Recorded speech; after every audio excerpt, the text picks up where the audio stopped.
नमस्कार साथियों, मैं कुश कुमार सरल एग्जाम के यूट्यूब चैनल पे आपका स्वागत करता हूं।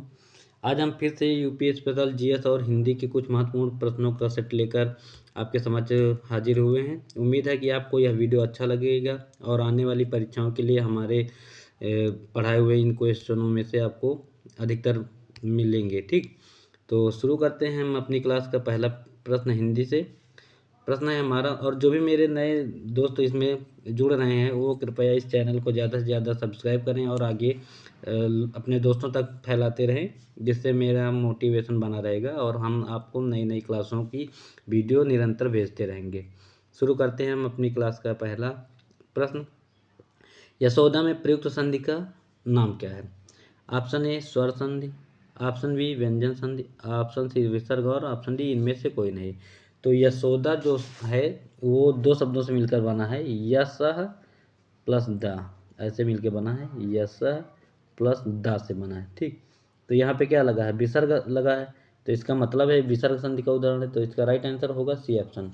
ठीक, अब विसर्ग संधि के बारे में हम बता रहे हैं आपको। यदि विसर्ग के पहले आ हो, मतलब ये जो विसर्ग है इसके पहले आ हो, तो देखो इसमें सा लगा है, सा के बीच में समझो छोटा आता है ऐसे। ठीक, आ हो और उसके बाद वर्ग के प्रथम तथा द्वितीय वर्ण हो।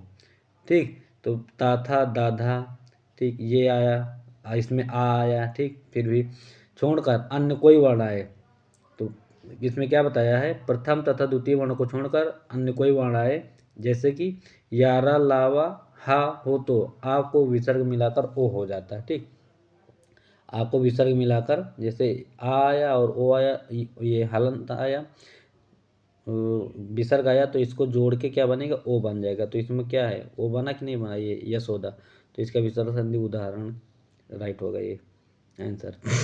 अगला प्रश्न है हमारा, जो कठिनाई से समझने योग्य हो के लिए एक शब्द क्या है? ठीक, प्रश्न का है उत्तर ए अगम, बी ऑप्शन है क्लिष्ट, सी है दुर्बोध और डी है दुर्गम। तो इसका जो राइट आंसर होता है दुर्बोध। बोध माने होता समझता, दुर्बोध माने कठिनाई होता दूर। ठीक, तो इसका राइट आंसर होगा सी ऑप्शन। जो गम रहित हो उसे क्या बोलते हैं? अगम। जो गम रहित हो, गम रहित। ठीक, ऐसे। और जहाँ या जिसके अंदर ना जाया जा सके, अगम्य होता उसे बोलते हैं। जो समझने में कठिन हो उसे क्लिष्ट बोलते हैं। ये समझने में कठिन होता क्लिष्ट कहते हैं, बहुत कठिन भाषा है इसकी, तो क्लिष्ट भाषा होती ना।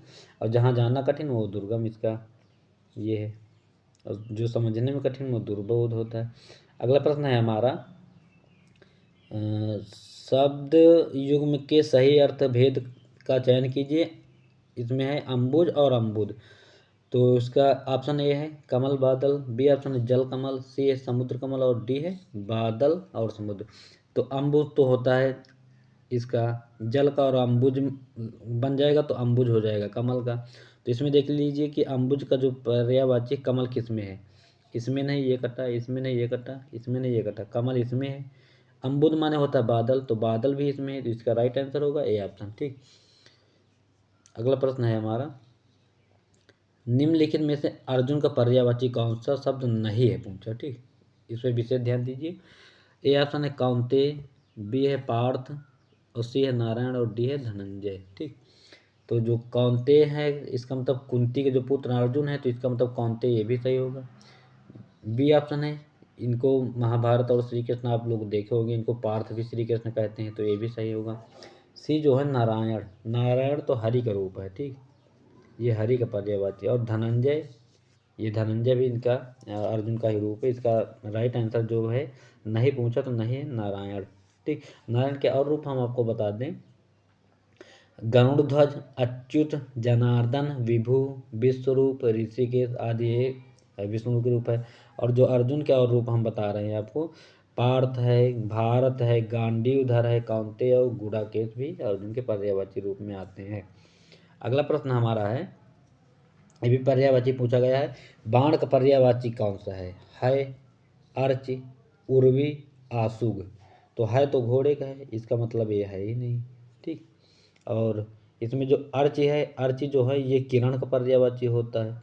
ठीक, और उर्वी जो है ये पर्यायवाची होता है इला, मेदिनी, धरती और क्षिति, मही उसके पृथ्वी का। और ये जो आशुग है ये बाण का पर्यायवाची होता है। और बाण का पर्यायवाची हम और बता दें आपको, इसका पर्यायवाची होता है आशुग है, तीर है, तोमर है, विशिक है, सिलीमुख है। सिलीमुख भंवरे का भी पर्यायवाची होता है, याद रखिएगा, ठीक। ये सिलीमुख भंवरे का भी पर्यायवाची होता है। तो इसके जो राइट आंसर है आशुग होता है, आशुग। अगला प्रश्न हमारा है, ये विलोम शब्द है, चपल का विलोम क्या होता है?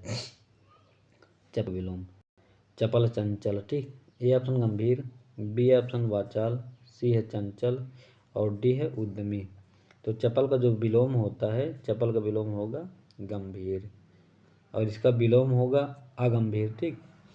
या छिछला वाचाल का विलोम होता है, वाचाल का विलोम मूक होता है, चंचल का विलोम अचंचल या स्थिर एवं उद्यमी का विलोम आलसी या निरुद्यमी होता है, ठीक। अगला प्रश्न है हमारा, पत्थर का तत्सम रूप क्या है? प्रस्तर है, पाहन है, चट्टान है या कंक्रीट है? तो प्रस्तर का जो तत्सम रूप होता है, तत्सम रूप होते हैं संस्कृत के, तो इसका राइट आंसर होगा प्रस्तर, ये है, ए ऑप्शन होगा। पाहन माने भी पहाड़ होता है। अगला प्रश्न हमारा है, इनमें एक शब्द का अर्थ ताकतवर होता है, दारा, करम, रुस्तम और कुरंग। तो इसका जो राइट आंसर होगा, रुस्तम जो है ये ताकतवर का पर्यायवाची है, ठीक। और दारा जो है एक समुद्री मछली का नाम है, ये समुद्री मछली होती। और जो करम होता है, करम क्या है? कार्य होता है। और कुरंग मतलब बुरे रंग वाला या भद्दा, ठीक। राइट आंसर तो इसका सी है ऑप्शन। अगला प्रश्न हमारा है, मैं प्रतिदिन दूध पीता हूँ वाक्य को रेखांकित पद जो है इसका कारक क्या है? दूध करें। ऑप्शन ए है करण, बी ऑप्शन है कर्म कारक, सी है संपादन और डी संबंध। तो इसका जो राइट आंसर होगा कर्म होगा, ठीक। कारक जो क्रिया से प्रभावित होता है उसे कर्म कारक कहते हैं। इसका कारक चिन्ह को होता है कर्ता प्रथमा ने कर्म द्वितीया को, ठीक। जैसे मैं प्रतिदिन दूध पीता हूँ, इस वाक्य में मैं करता है, ठीक। और पीता एक क्रिया है पीना, ठीक। और दूध जो है वो कर्म तथा प्रतिदिन एक विशेषण होता है। अगला प्रश्न हमारा है, दिया हुआ है अभ्यांतर का सही अर्थ क्या होता है? अभ्यांतर का ए ऑप्शन किसी वस्तु की आभा, बी है किसी वस्तु का बाहरी भाग, ठीक। और सी है किसी वस्तु से भिन्न और डी है किसी वस्तु का भीतरी भाग। तो अभ्यांतर का जो सही अर्थ होता है किसी वस्तु का भीतरी भाग होता है। देखो कभी अभिक्रमण होता है, ठीक, अभिप्रेरित होता है, तो अभि उपसर्ग से बनने वाले शब्द हैं ये। तो इसका जो अगर संधि विच्छेद हम करें तो अभि प्लस अंतर होता है, ठीक। और इसका उपसर्ग पूछे तो अभि होता है, अभि प्लस अंतर,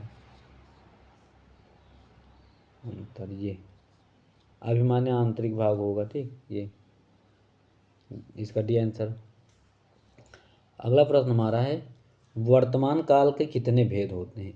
ए ऑप्शन 2, बी है 3, सी है 4 और डी 5। तो वर्तमान काल के अगर भेद पूछे जाएं, इंग्लिश में तो 3 होते हैं पर इसमें हिंदी में होते हैं टोटल 5, ठीक। नंबर 1 होता है सामान्य वर्तमान काल, और नंबर 2 तात्कालिक वर्तमान काल, नंबर 3 है पूर्ण वर्तमान काल, और नंबर 4 है संदिग्ध वर्तमान काल, और नंबर 5 है संभाव्य वर्तमान काल। ये 5 होते हैं। अगला प्रश्न हमारा है, निम्नलिखित में से कौन शब्द स्त्रीलिंग नहीं है? ठीक, स्त्रीलिंग नहीं तो इसका मतलब पुल्लिंग वगैरह होगा। ए है झुरमुट, बी है अंत्येष्टि, सी है इच्छा और डी है निराला। तो इसका जो राइट आंसर होगा वो निराला होगा। निराला एक पुल्लिंग शब्द है जबकि इच्छा, झुरमुट तथा अंत्येष्टि ये स्त्रीलिंग के शब्द है। अगला प्रश्न हमारा है, निम्नलिखित शब्दों में से क्रिया विशेषण कौन सा है? क्रिया विशेषण पूछा है, गलत है, बी ऑप्शन अच्छा है, सी धीरे धीरे और डी बुरा। तो क्रिया विशेषण का जो शब्द है वो होता है धीरे धीरे, जबकि गलत जो है अच्छा और बुरा विशेषण शब्द हैं, ये विशेषण है, ठीक, ये विशेषण है। और जो शब्द वाक्य में आए क्रिया का विशेषता बताते हैं उन्हें क्रिया विशेषण कहलाते हैं, ठीक, उनको कहते हैं। तो धीरे धीरे इसका राइट आंसर होगा। अगला प्रश्न है, पर्यावरण असंतुलन का दुष्परिणाम क्या नहीं है? रुको एक मिनट इधर क्वेश्चन रह गए, एक मिनट।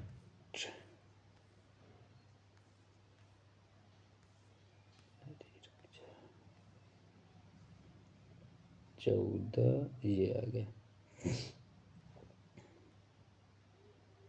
भारत कहाँ से कहाँ आ गया, भारत कहाँ से कहाँ आ गया रेखांकित क्रिया किस भेद के अंतर्गत आती थी।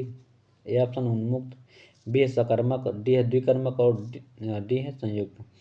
तो इसका जो राइट आंसर होगा ये संयुक्त क्रिया है। ठीक, जब कोई क्रिया दो क्रियाओं के संयोग से बनती है तो उसे संयुक्त क्रिया कहते हैं। उदाहरण के लिए भारत कहाँ से कहाँ आ गया, दो क्रिया आ गया, जैसे चिड़िया उड़ा करती है, दो क्रिया उड़ा करती है। ठीक, तो इसका राइट आंसर होगा डी ऑप्शन। अगला प्रश्न हमारा है, बुरा शब्द का निम्नलिखित में से किस रूप में नहीं उपयोग नहीं किया जा सकता। क्रिया विशेषण, बी ऑप्शन संज्ञा और डी है सर्वनाम, डी है विशेषण। तो इसका जो राइट आंसर होगा वो सर्वनाम में प्रयोग नहीं किया जा सकता। ठीक, क्योंकि बुरा सर्वनाम नहीं है बल्कि यह एक विशेषण है। ठीक, अगला प्रश्न हमारा है, बुढ़ापा एक प्रकार का अभिशाप है, एक अंकित शब्द की संज्ञा क्या है। बुढ़ापा क्या है, जातिवाचक है, भाववाचक है, व्यक्तिवाचक है या समूहवाचक। तो बुढ़ापा जो है वो एक भाववाचक है। ठीक, बुढ़ापे का भाव प्रकट होता है, तो इसलिए इसका सही आंसर होगा भाववाचक। जैसे लड़का, गाय, घर, शिक्षा, मंत्री, ये सब जातिवाचक होते हैं। ठीक, और बात करें व्यक्तिवाचक, तो जैसे किसी का नाम होता है, आगरा का ताजमहल है, दिल्ली का लाल किला है, रामायण है, महाभारत है, तो ये होती व्यक्तिवाचक। समूहवाचक में आता है जैसे परिवार है, संघ है, ढेर है, सेना है, छावनी है ना, ये सब होते हैं समूहवाचक। अगला प्रश्न हमारा है, चांदनी चौक में कौन सी संज्ञा है। फिलहाल चांदनी चौक तो दिल्ली में है, यहीं के रहने वाले अक्षय कुमार है। ठीक, अक्षय कुमार का जन्म चांदनी चौक में हुआ था, चांदनी चौक फिल्म भी बनी ना। तो चांदनी चौक में कौन सी संज्ञा है, द्रव्यवाचक संज्ञा, जातिवाचक, व्यक्तिवाचक, ये भाववाचक। तो चांदनी चौक जो है ये एक व्यक्तिवाचक, अभी मैंने बताया ना किसी का नाम, और तो वो होता है व्यक्तिवाचक। नाम है जैसे ताजमहल, आगरा, रामायण है, तो ये व्यक्तिवाचक का उदाहरण। द्रव्यवाचक में आएंगे तरल पदार्थ है, जैसे सोना, चांदी, लोहा, दूध, दही और पानी है, ये द्रव्यवाचक होंगे ना। अगला प्रश्न है, निम्नलिखित में से किस शब्द की वर्तनी शुद्ध है। अनुग्रहित, अनुग्रहित, अनुगृहित या अनुग्रहित। तो इसका जो राइट आंसर होगा वो होगा बी ऑप्शन, अनुग्रहित ऐसे लिखा जाता है। ठीक, शेष शब्दों की वर्तनी अशुद्ध है, ये सब गलत है, पर ये वाला सही ऐसे लिखते हैं ना। अगला प्रश्न हमारा है, अर्धविवृत स्वर कौन सा है, बड़ा उ, ए, बड़ा और या ए। तो अर्धविवृत जो होते हैं उसका राइट आंसर होगा बी ऑप्शन, ए। ठीक, मुख द्वार के खुलने के आधार पर स्वर चार प्रकार के होते हैं, हम बता रहे हैं। जैसे नंबर 1 विवृत, नंबर 1 विवृत, नंबर 2 है अर्धविवृत, अर्धविवृत। ठीक, और नंबर 3 है संवृत,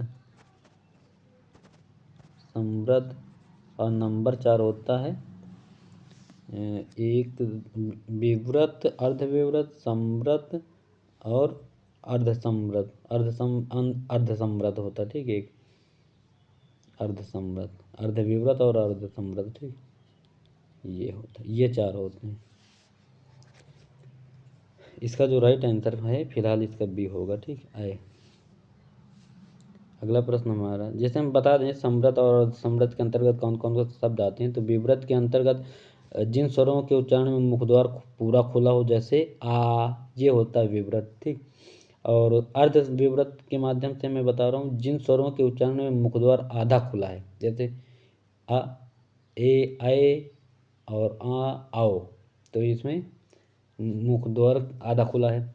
अर्ध संवृत में जिन स्वरों के उच्चारण में मुखद्वार आधा बंद रहता है, जैसे ए, ओ।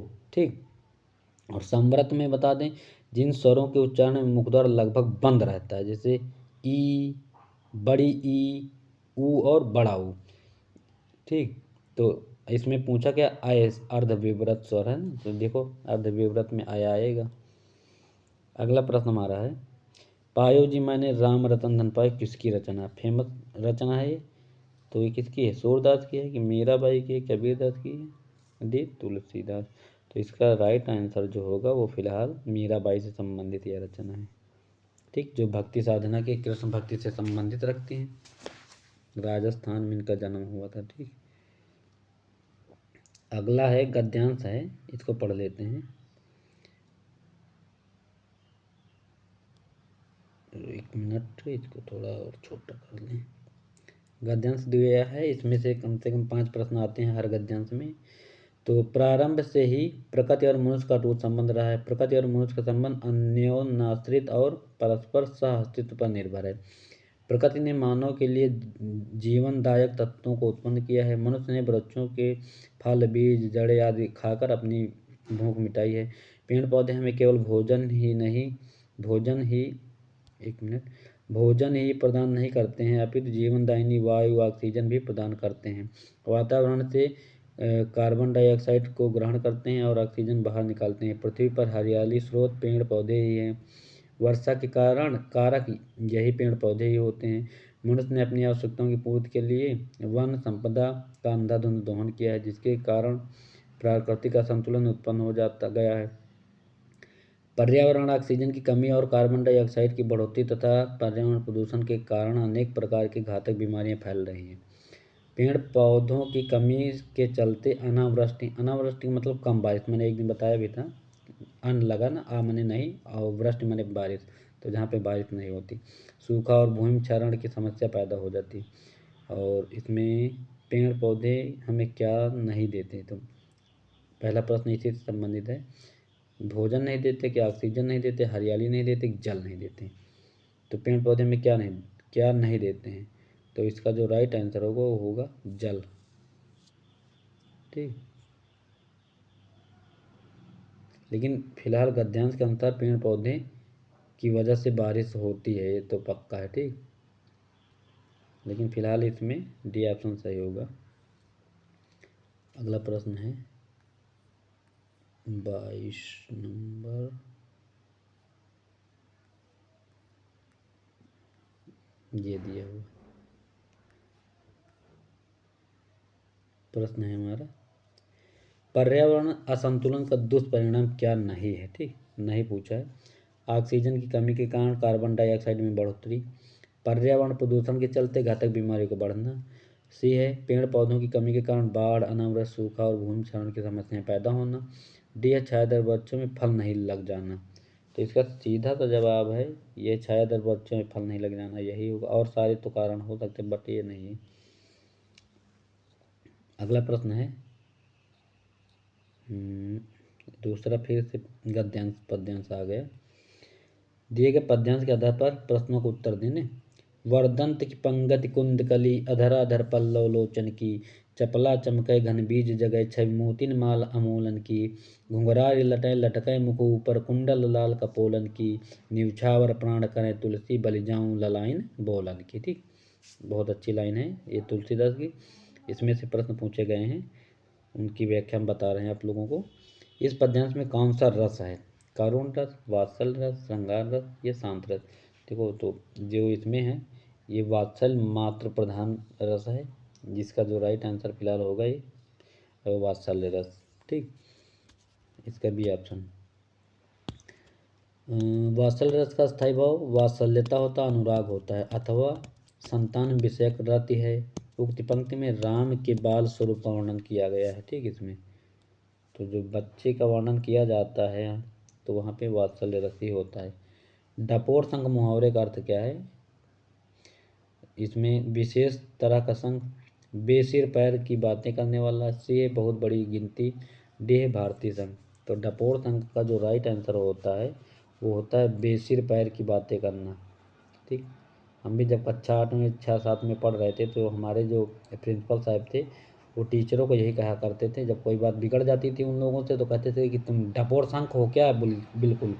तो मुझे तब पता नहीं था कि डपोर संघ होता क्या है, लेकिन बाद में समझ में आया कि डपोर संघ का मतलब ये होता है बिना मतलब की इधर उधर की बातें।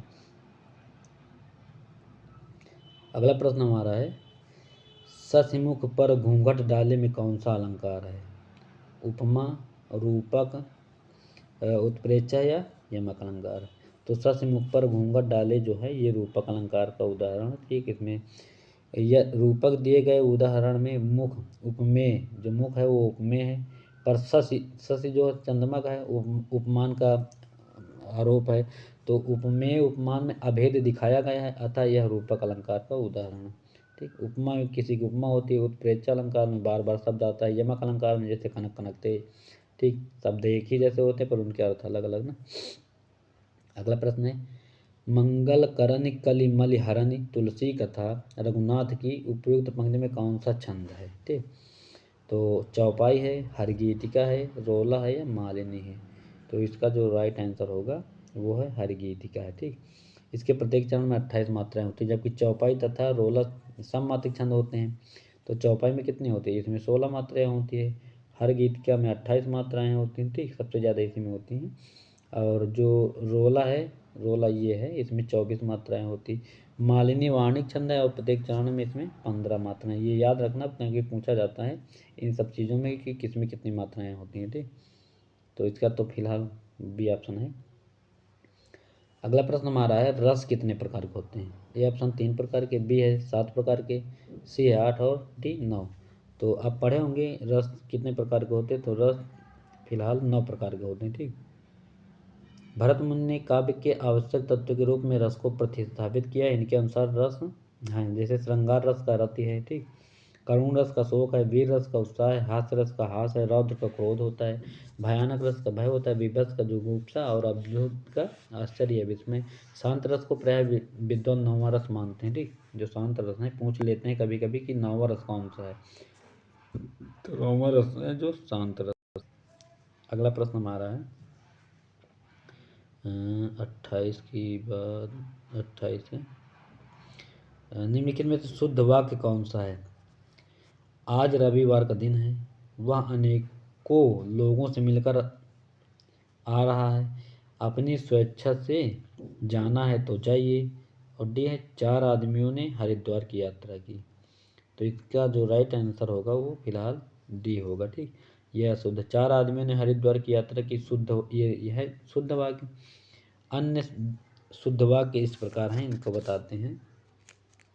जो आज रविवार का दिन है, इसका राइट आंसर हम बता रहे हैं, आज रविवार है। दिन तो खैर वैसे भी होता है, लेकिन ये जो दिन लिखा है ये नहीं लगना चाहिए। ठीक, और दूसरा, वह अनेकों लोगों से मिलकर आ रहा है, तो अनेकों नहीं होगा, उसमें अनेक होगा। ठीक, ये होगा।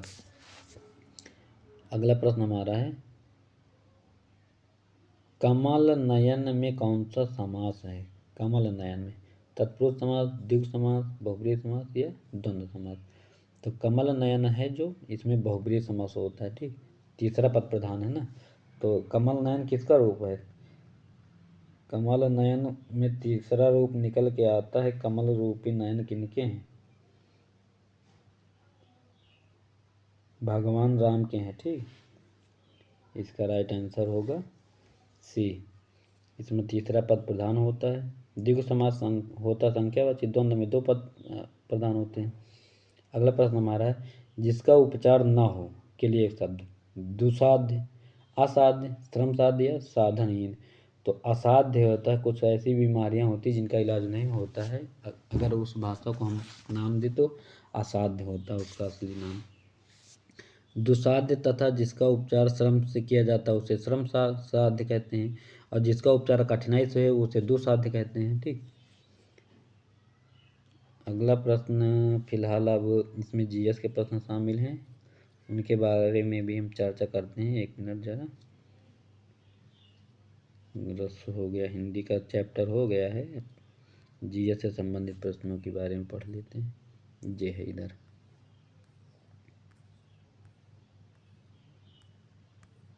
सामान्य जानकारी के प्रश्न। तो इसमें पहला प्रश्न है, निम्नलिखित में से कौन सा विद्वान आर्यों के तिब्बत होम थ्योरी से संबंधित है? तो तिब्बत होम थ्योरी से A option MacDonell, B option Max Muller, C है दयानंद सरस्वती और डी है बाल गंगाधर तिलक। तो इसका जो राइट आंसर होगा फिलहाल दयानंद सरस्वती से संबंधित है। आर्य के उद्गम स्थान के बारे में कई विचार हैं। दयानंद सरस्वती के अनुसार आर्यों का उद्गम स्थान तिब्बत था। ठीक, मैक्स मूलर के अनुसार आर्यों का उद्गम स्थान मध्य एशिया। अधिकतर प्रश्न पूछा जाता है कि आर्य भारत में सबसे पहले कहाँ से आए, तो मध्य एशिया, मैक्स मूलर के अनुसार, ठीक। और गाइल्स और मैकडोनाल्ड के अनुसार आर्यों का उद्गम स्थान दक्षिणी पूर्व यूरोप है। और बाल गंगाधर तिलक के अनुसार आर्यों का उद्गम स्थान उत्तरी ध्रुव है, ठीक। अलग अलग मत हैं। अगला प्रश्न हमारा है, त्रिमूर्तियों में सृष्टिकर्ता देवता होने के बाद भी आजकल किस देवता की पूजा कम की जाती है? कौन से देवता हैं जिनकी पूजा नहीं होती ज़्यादा? सूर्य की नहीं होती, या ब्रह्मा की नहीं होती, चंद्र की नहीं होती, या वायु की नहीं होती? तो इसका जो राइट आंसर हो, ब्रह्मा जी की पूजा लोग नहीं करते हैं, ठीक। सूर्य की भी पूजा होती है, चंद्र की भी होती है, वायु की भी होती है। तो त्रिमूर्तियों में है कौन कौन से? ब्रह्मा विष्णु महेश, आपको पता ही होगा, त्रिमूर्ति के नाम से प्रसिद्ध हैं। धार्मिक समझने की यह एक उदार भावना गुप्त काल की विशेषता थी। गुप्त सम्राट वैष्णव धर्म के अनुयायी थे, ठीक। किंतु उनकी धार्मिक सहिष्णुता की भावना से शैव धर्म एवं ब्रह्मा की पूजा में भी समान प्रगति हुई है। वर्तमान समय में विष्णु एवं शिव की पूजा समाज में विशेष रूप से प्रचलित है, परंतु ब्रह्मा जी की पूजा उपेक्षित है। ब्रह्मा जी का मंदिर राजस्थान के पुष्कर में है एक, ठीक, और कहीं नहीं है। अगला प्रश्न हमारा है 47 के बाद 48 नंबर, ये आ गया। प्रश्न है हमारा, William Hawkins east India company के प्रतिनिधि के रूप में सम्राट जहांगीर से मिलने आया। तो इसमें विलियम हॉकिंस के बारे में दिया है कि कहाँ का था, ये डच था, पुर्तगाली था, या फ्रेंच था, या इंग्लिश था? तो विलियम हॉकिंस जो था वो फिलहाल इंग्लिश था, अंग्रेज। William Hawkins east India company के प्रतिनिधि के रूप में सम्राट जहांगीर से मिलने आया था। अगला प्रश्न हमारा है, जहांगीर को बग्घी भी दिया था इसने। भारत, म्यांमार और चीन के बीच की त्रिकोणीय जंक्शन दीफू दर्रा, दीफू कहाँ है, किस सीमा रेखा पे है? रेड क्लिफ पे है, पाक स्टेट, मैकमोहन, या डूरन रेखा? तो जो दीफू है वो मैकमोहन रेखा जो भारत और चीन के बीच में है, क्योंकि अरुणाचल प्रदेश उधर ही पड़ता है। अब अभी देखो हाल ही में नई न्यूज़ के बारे में पता चला है कि 30 जो हैं इसके पड़ोसी जो जिलों का नाम पर मतलब उसने अपने मानचित्र पे दिखाया है, उनका नाम चेंज कर दिया है चीन ने। तो अरुणाचल प्रदेश में दीफू है, तो इसका राइट आंसर होगा सी, ठीक। मैकमोहन रेखा यहीं से गुजारी गई है। अगला प्रश्न हमारा है, 93 अंश पूर्वी देशांतर और 27 अंश उत्तरी अक्षांश के बीच समुद्र तल से 530 मीटर ऊंचाई पर स्थित राज्य की राजधानी का नाम बताइए। पटना है, ईटानगर है, दिसपुर, या हैदराबाद? तो इसका जो राइट आंसर होगा, ईटानगर ऊंचाई पर है, ठीक, सही आंसर। ईटानगर किसकी राजधानी? अरुणाचल प्रदेश की राजधानी है। ईटानगर हिमालय की तराई में बसा हुआ है। समुद्र तल से इसकी जो ऊंचाई है 350 मीटर है। ये 530 नहीं है, सॉरी, इसका जो राइट आंसर है 350 होगा, ठीक, ये होगा। अगला प्रश्न है हमारा, एक तरफ श्रीनगर दूसरी तरफ कारगिल और लेह के बीच एक महत्वपूर्ण सड़क कौन सी है? मूलिंगला, सिपकिला, जोजिला, या काराटैगला? तो इसका जो राइट आंसर जोजिला है, जो जम्मू कश्मीर और श्रीनगर के बीच में है, ये यहाँ से गुजरता है। जोजिला दर्रा एक तरफ से श्रीनगर और दूसरी तरफ से कारगिल और लेह के बीच महत्वपूर्ण संपर्क है। NH1A, ये पूछ लेते हैं कभी, NH1A जो है यही बीच का रास्ता है। अत्यधिक बर्फबारी के कारण यह बंद हो जाता है। वर्ष भर सुगम यातायात सुनिश्चित करने के लिए मई 2018 में 14.2 किलोमीटर लंबी जोजिला सुरंग का निर्माण किया गया है। पूछ लेते हैं कभी जोजिला सुरंग की लंबाई कितनी है? तो 14.2 किलोमीटर की लंबाई, ठीक, जो एशिया की दूसरी सबसे लंबी द्विदिशीय मार्ग है, मतलब दोनों तरफ इसमें आने जाने का रास्ता है। अगला प्रश्न हमारा है, भारतीय संविधान का अनुच्छेद 51A किससे संबंधित? संपत्ति का अधिकार, मूल अधिकार, राज्य की नीति निर्देशक तत्व, या मौलिक अधिकार? तो 51A में है, क्या है, बाद में क्या जोड़ा गया है? मूल कर्तव्य जोड़े गए ना रूस से, तो इसका राइट आंसर होगा राज्य के नीति निर्देशक तत्व। 1976 में भाग 4 में जोड़ा गया था, ठीक, 42वें संविधान संशोधन में। और स्वर्ण सिंह की समिति के वजह से इसमें सुधार हुआ था। 86वें संविधान संशोधन अधिनियम 2002 द्वारा 6 से 14 वर्ष के बच्चों को निःशुल्क शिक्षा का प्रावधान किया गया था। इस प्रकार कुल 11 मूल कर्तव्य हैं। संपत्ति का अधिकार, इसको 300A में कर दिया गया है, इसको भी हटा दिया गया 44वें संविधान द्वारा 1978 में, ठीक। मौलिक अधिकार अमेरिका से लिए गए हैं, ये पहले से मौजूद थे। राज्य के नीति निर्देशक तत्व, तो ये आयरलैंड से लिया गया है ना। अगला प्रश्न है मेरा, परमादेश रिट का क्या अर्थ होता है? हम आदेश देते हैं, आपके पास शरीर हो सकता है, किस वारंट द्वारा प्रमाणित होना। तो परमादेश जो होता है वो अनुच्छेद 32 के अंतर्गत 5 प्रकार की रीटें दी गई हैं, ये उसी के भाग है। तो परमादेश होगा इसका फिलहाल राइट आंसर। इसका परमादेश का जो राइट आंसर होगा वो होगा हम आदेश देते हैं। ठीक, इसका शाब्दिक अर्थ हम आदेश देते हैं। यह रिट न्यायालय द्वारा सार्वजनिक पद पर बैठे पदाधिकारियों को जारी की जाती है।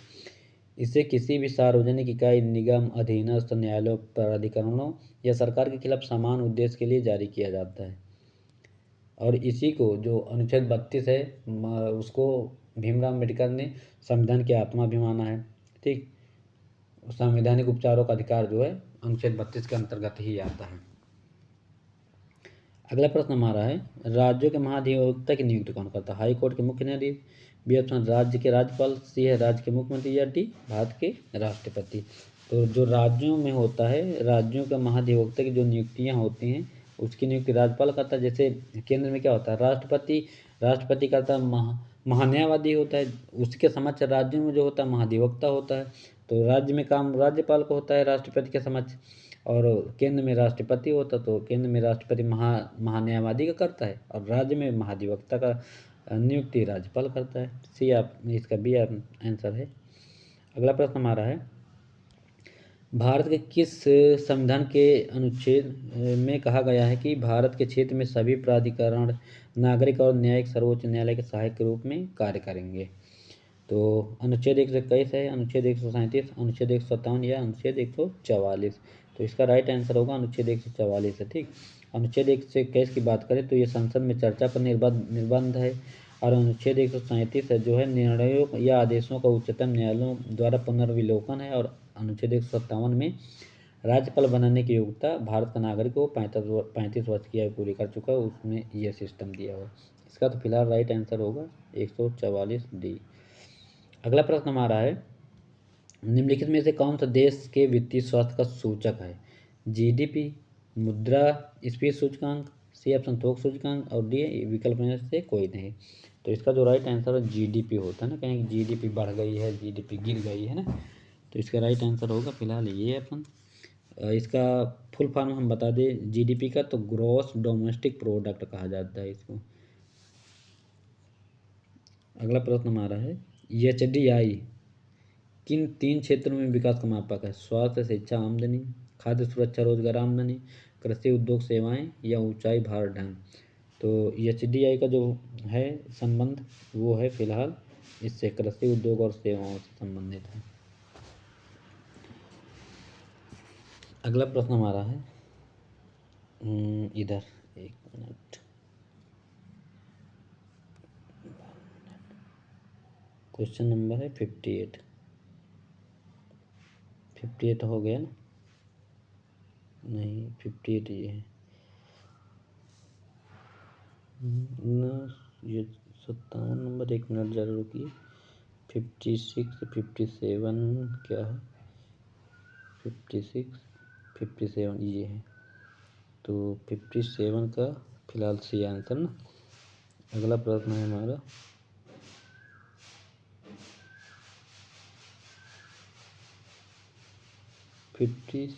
का सॉरी एक मिनट, इसमें थोड़ा गलत हो गया। 57 का है ऑप्शन ए, स्वास्थ्य, शिक्षा और आमदनी संबंधित। ठीक, इसके बारे में हम बात करें तो मानव विकास सूचकांक एचडीआई किसी भी देश के नागरिकों के स्वास्थ्य, शिक्षा तथा प्रति व्यक्ति आय के आधार पर तैयार की जाती है। किसी देश का एचडीआई तभी ज़्यादा होगा जब उस देश का स्वास्थ्य, शिक्षा तथा प्रति व्यक्ति आय ज़्यादा होगा।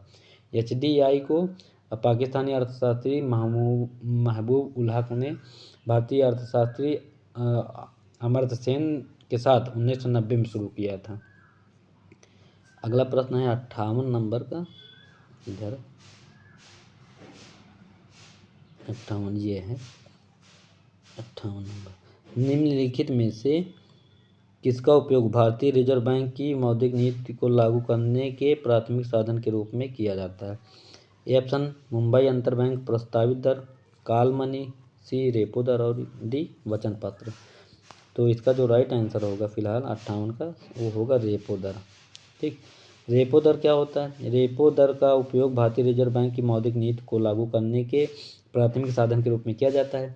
बैंकों को अपने कामकाज के लिए अक्सर बड़ी रकम की ज़रूरत होती थी।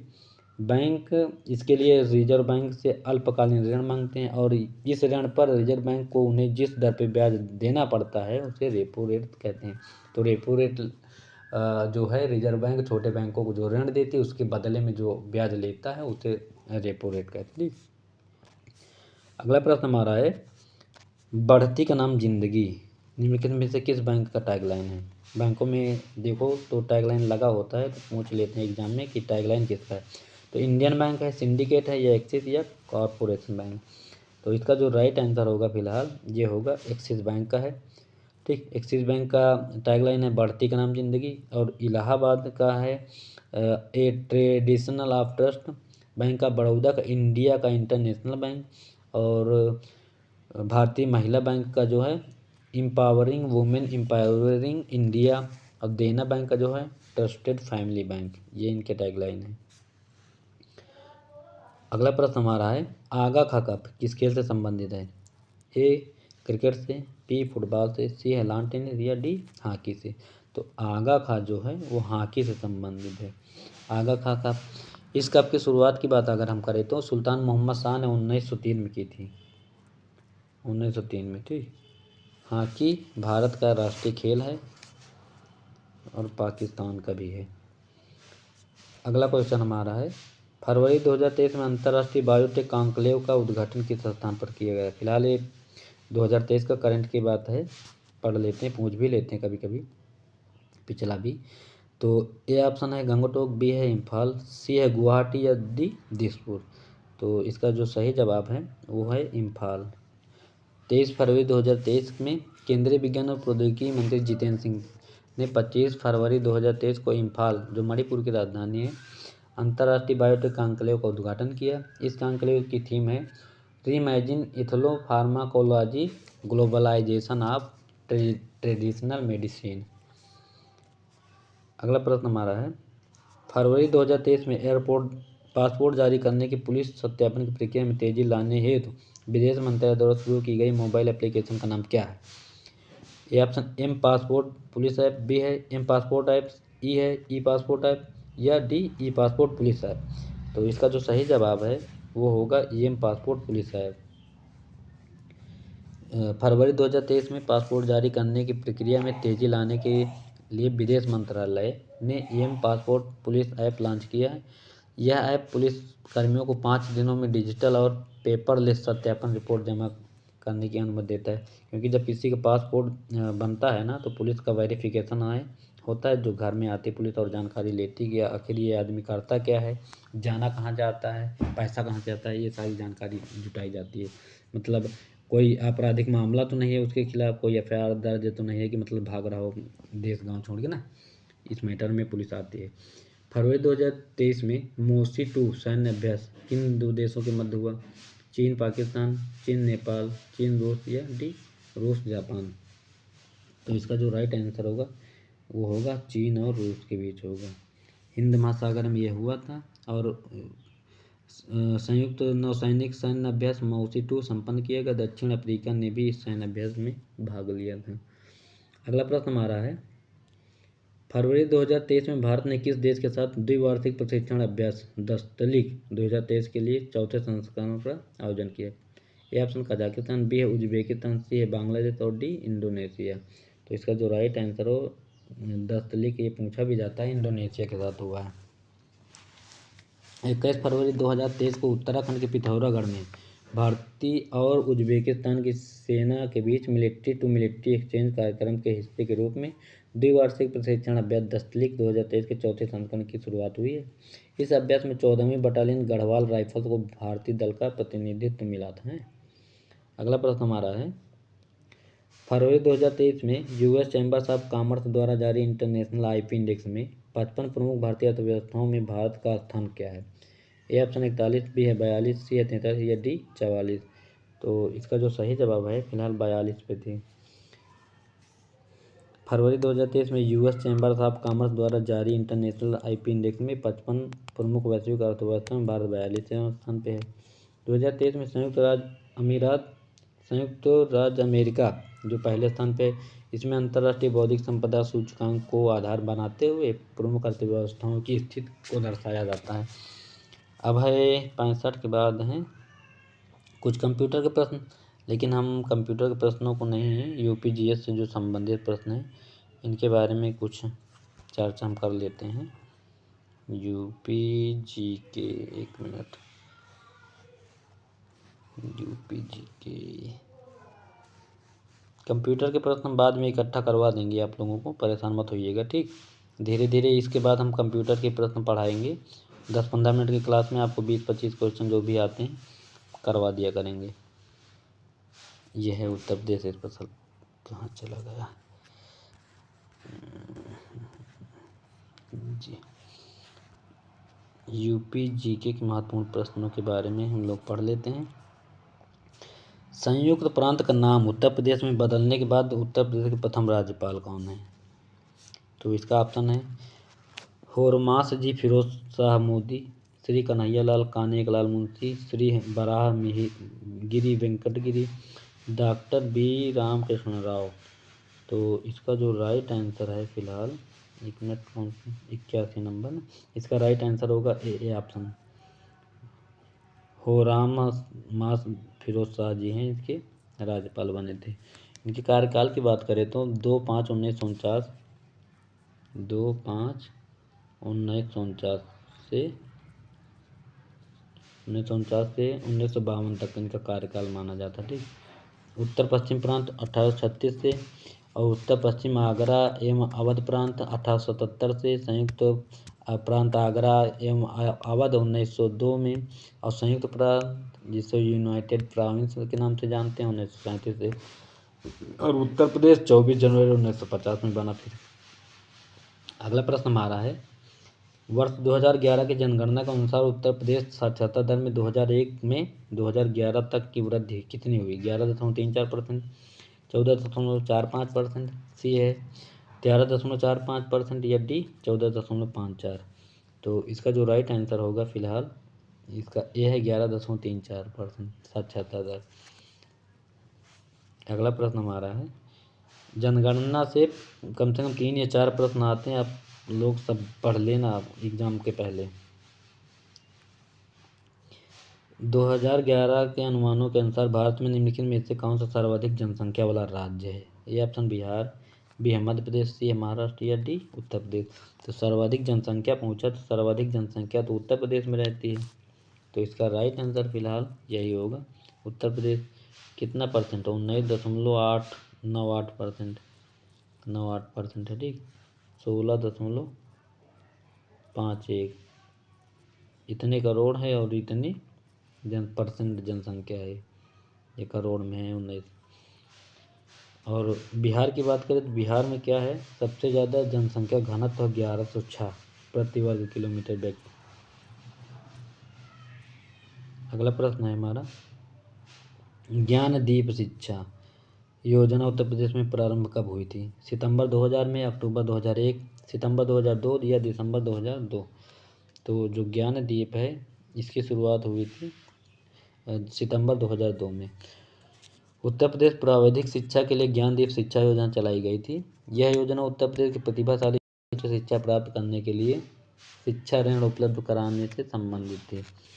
अगला प्रश्न हमारा है 85 नंबर प्रश्न दिया है इनमें से कौन सा उत्तर प्रदेश में एक जिला नहीं है? अमेठी, बस्ती, देहरादून या मेरठ। तो अमेठी भी है, बस्ती भी है, मेरठ, लेकिन देहरादून तो उत्तराखंड का जिला है ना, इसका कोई इससे संबंध ही नहीं है।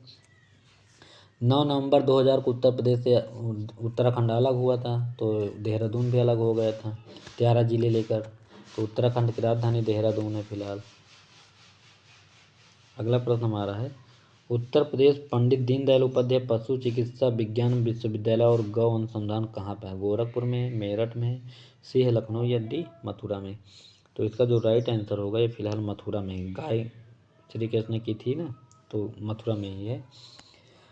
उत्तर प्रदेश पंडित दीनदयाल उपाध्याय पशु चिकित्सा विज्ञान विश्वविद्यालय एवं गौ अनुसंधान मथुरा में बनाया गया है। यह राज्य में अपनी तरह का पहला और देश में चौथा है। इसकी स्थापना की बात करें तो 25 अक्टूबर 2001 को हुई थी। ठीक, पूछ लेते हैं कि इसकी स्थापना कब हुई। अगला प्रश्न हमारा है, भारत में निम्नलिखित में से किन राज्यों में थारू जनजाति निवास करती है? बिहार तथा मध्य प्रदेश, झारखंड तथा बिहार, छत्तीसगढ़ तथा हिमाचल प्रदेश या उत्तराखंड और उत्तर प्रदेश। तो इसका राइट आंसर जो होगा फिलहाल थारू जनजाति के बारे में उत्तर प्रदेश व उत्तराखंड दोनों हैं। तराई क्षेत्र इसका उत्तराखंड का है, यहाँ पे थारू जनजाति पाई जाती है। अगला प्रश्न हमारा है प्रश्न नंबर 88, भारतीय साहित्य में आरंभिक 20वीं शताब्दी के मुख्य हिंदुस्तानी लेखक धनपत राय को किस नाम से जाना जाता है? फिराक गोरखपुरी, अशोक वाजपेयी, मुंशी प्रेमचंद या बंकिम चंद्र चटर्जी। तो धनपत राय के नाम से प्रसिद्ध हैं मुंशी प्रेमचंद जी, इनको ही कहते हैं धनपत राय।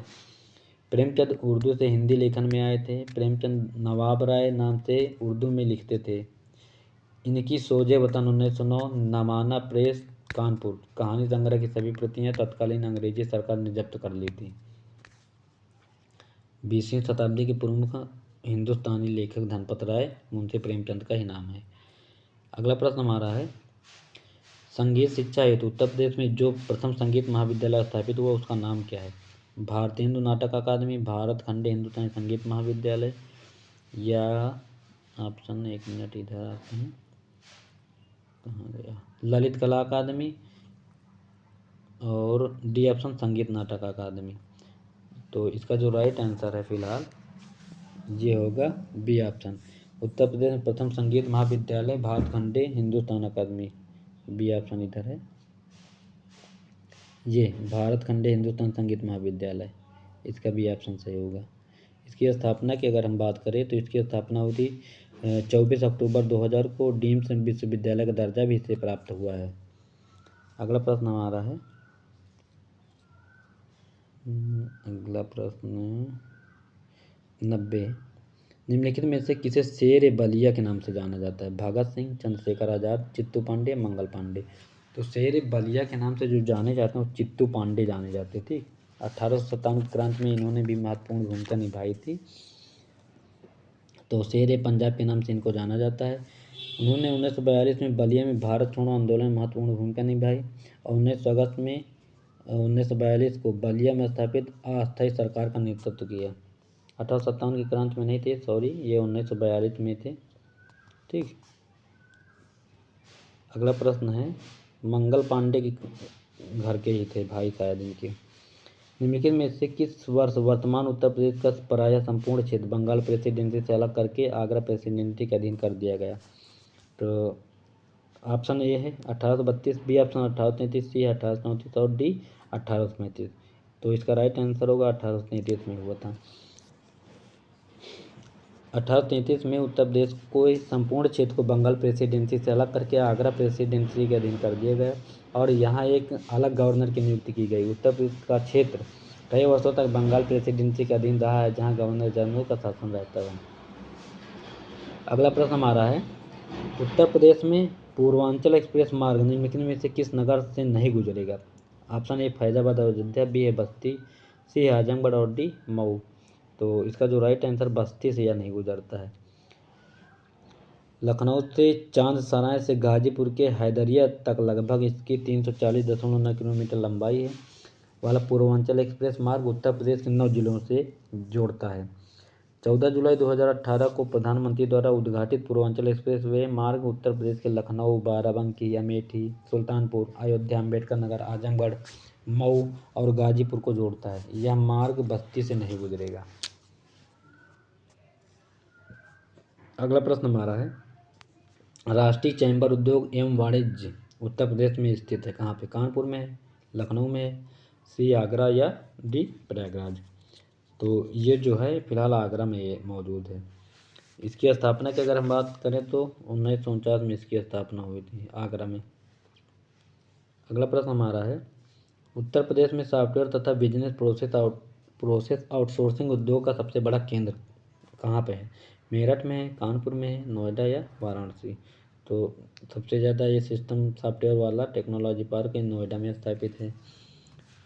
भारत में सॉफ्टवेयर एवं बीपीओ उद्योग के अन्य केंद्रों के रूप में अगर हम जाने तो बेंगलुरु है, मुंबई, चेन्नई, हैदराबाद और पुणे प्रमुख है।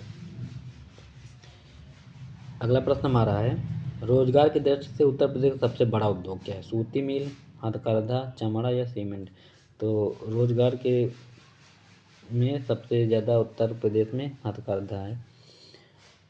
प्रदेश में हथकरघा सूती वस्त्र के लिए प्रसिद्ध केंद्र है। मेरठ है, देवबंद है, धामपुर है, सिकंदराबाद है, टांडा है, गोरखपुर है, मगहर है, बाराबंकी, इटावा, अमरोहा, मऊ, मुबारकपुर आदि जिले शामिल हैं इसमें। सूती के लिए सीमेंट के लिए चुर्क है। उत्तर प्रदेश के किस शहर में नॉलेज पार्क की स्थापना हुई? लखनऊ, वाराणसी, प्रयागराज या ग्रेटर नोएडा? तो नॉलेज पार्क की जो स्थापना हुई है वो फिलहाल हुई है ग्रेटर नोएडा में। ठीक। संडीला हरदोई में साइंस पार्क की स्थापना, इलाहाबाद में इको नॉलेज पार्क, कन्नौज में परफ्यूम पार्क क्योंकि इत्र नगरी कन्नौज है ना, अमेठी में टीकर माफी में डिस्कवरी पार्क की स्थापना हुई है। अगला प्रश्न हमारा है, पंडित दीनदयाल हस्तकला संकुल व्यापार सुविधा केंद्र अवस्थित कहाँ है? प्रयागराज में है, आगरा में है, कानपुर या वाराणसी? तो इसका जो राइट आंसर है फिलहाल ये वाराणसी में बनाया गया है। प्रधानमंत्री नरेंद्र मोदी ने 22 सितंबर 2017 को इसे राष्ट्र को समर्पित किया। यह संकुल 7.93 एकड़ क्षेत्र में विस्तारित है। इस संकुल से बुनकरों, कारीगरों एवं निर्यातकों को घरेलू एवं अंतर्राष्ट्रीय दोनों ही बाजारों में हथकरघा हस्तशिल्प को बढ़ावा देने में मदद मिलेगा। इसकी निर्माण लागत की बात करें तो 300 करोड़ होगी। 300 करोड़। अगला प्रश्न हमारा है, दक्षिणी उत्तर प्रदेश का औरैया जिला प्रमुख रूप से किसका उत्पादक है? गुड़ है, शहद है, शुद्ध देसी घी या हींग? तो इसका जो राइट आंसर फिलहाल है शुद्ध देसी घी और दूध मिलता है यहाँ पे। औरैया शुद्ध देसी घी के लिए प्रसिद्ध है। यह जिला कानपुर मंडल के अंतर्गत आता है। गुड़ का प्रमुख अगर उत्पादक पूछे तो अयोध्या में होता गुड़, ये होता अयोध्या फैजाबाद में। ठीक, नाम परिवर्तित है फिलहाल। और जो शहद है, शहद के लिए मुजफ्फरनगर तथा हींग का प्रमुख उत्पादक हाथरस है। उत्तर प्रदेश में मुख्य प्रकार की फसलें, रबी फसलें, खरीफ फसलें, जायद फसलें। केवल रबी फसलें, खरीफ और रबी दोनों, केवल जायद की फसलें। तो उत्तर प्रदेश में फिलहाल ये तीनों फसलें पाई जाती है, रबी, खरीफ और जायद की। ठीक। अगला प्रश्न हमारा है, भारत में उत्तर प्रदेश जिस पैदावार के लिए सबसे बड़ा उत्पादक है वह क्या है? खाद्यान्न, तिलहन, दलहन, मसाला? तो इसका जो राइट आंसर आएगा फिलहाल खाद्यान्न फसल, चावल, गेहूँ ये सब होता है। यहाँ पे 18.89% खाद्यान्न उत्पादन करता है। यहाँ पे गेहूँ है, आलू है, गन्ना उत्पादन में प्रथम स्थान है। तिलहन उत्पादन में तो राजस्थान तथा दलहन उत्पादन में मध्य प्रदेश प्रथम स्थान पर। और सोया में मध्य प्रदेश पहले था बट अब तो महाराष्ट्र हो गया। तो ये थे आज के हमारे कुछ महत्वपूर्ण प्रश्नों की श्रृंखला जो आपके आगामी परीक्षाओं में महत्वपूर्ण स्थान है इनका। और आप लोग इसको देख लीजिएगा और ज़्यादा से ज़्यादा क्लास को शेयर करो और सब्सक्राइब करो जो भी मेरे नए फ्रेंड जुड़ते हैं इससे। तब तक के लिए फिर नमस्कार। सुबह फिर मिलते हैं करंट अफेयर की लेटेस्ट जानकारी के साथ। बाय। मस्त रहो, पढ़ते रहो, तैयारी करते रहो।